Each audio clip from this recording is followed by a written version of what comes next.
Welcome to Burlap Teachers. Enjoy the video. You start by preparing both device and host.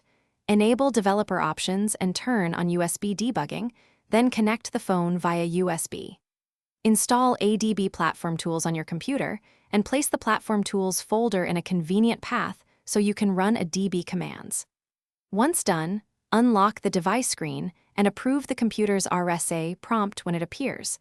This step authorizes the host. Make sure file transfer, or MIDI mode, is set if the device requires it for reliable USB communication.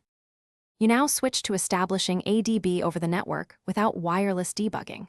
First run ADB devices and confirm the device is listed as authorized. Then run ADB TCPIP 5555 to tell the device to listen on port 5555. This restarts the ADB daemon on the device. Next, find the device IP address, use settings about or run a DB shell IP route, and note the IP. These steps let you move from USB to a network connection while keeping control over the host author. You finish by connecting over the network.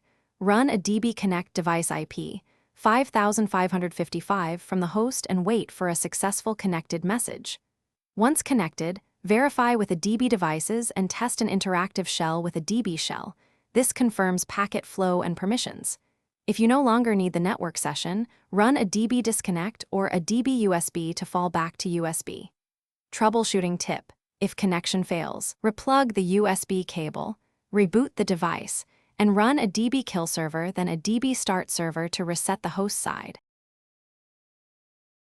Thanks for watching. Consider subscribing if this video helped you.